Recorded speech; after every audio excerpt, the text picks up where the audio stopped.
Magandang umaga, Pilipinas. Alamin natin ang magiging lagay at taya ng panahon ngayong araw ng Lunes, 17 November 2025. Para nga sa ating sinapigituation, tatlong weather system ang nakaka-apekto sa ating bansa. Una dito yung Intertropical Convergence Zone or ITCZ na nakaka-apekto dito sa Palawan at Mindanao. Samantala, Northeast Monsoon o hanging amihan naman ang nakaka-apekto dito sa Northern Luzon at easterlies o mainit na hangin na nanggagaling sa Karagatang Pasipiko na siyang nakaka-apekto naman sa natitirang bahagi ng ating bansa. Dahil dito, inaasahan natin ang general area forecast natin ng maulap na kalangitan na may kalat-kalat na pag-ulan, pagkulog at pagkidlat sa Aurora, Quezon, Bicol Region dulot ng easterlies. At sa Palawan at Calayan Island may makakaranas din ng maulap na kalangitan na may kalat-kalat na pag-ulan, pagkulog at pagkidlat dulot naman ng Intertropical Convergence Zone. At asahan din natin ang maulap na kalangitan na may kalat-kalat na pag-ulan, pagkulog at pagkidlat sa Cagayan at Isabela dulot naman ng shear line o pagsasalubong ng dalawang hangin na magkaibang temperatura. At asahan din natin ang bahagyang maulap hanggang sa maulap na kalangitan na may mahihinang pag-ulan dito sa Ilocos Region, natitirang bahagi ng Cagayan Valley at Cordillera Administrative Region dulot naman ng hanging amihan o Northeast Monsoon. At asahan din natin ang bahagyang maulap hanggang sa maulap na kalangitan na may pulong-pulong pag-ulan, pagkulog o pagkidlat sa natitirang bahagi ng Luzon, partikular na ang Metro Manila dulot naman ito ng easterlies.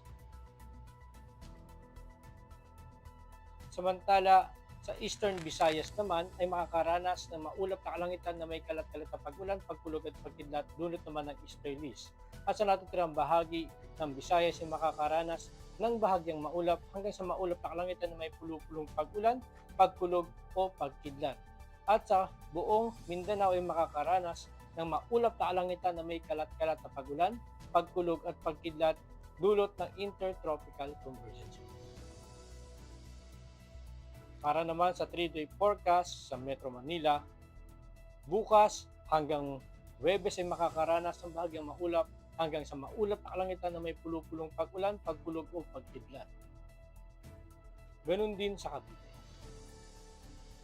Samantala sa Angeles, bukas hanggang Huwebes ay asahan natin ang maulap na kalangitan na may mahihinang pag-ulan. Samantala sa Lipa, Puerto Princesa, Calayan Island,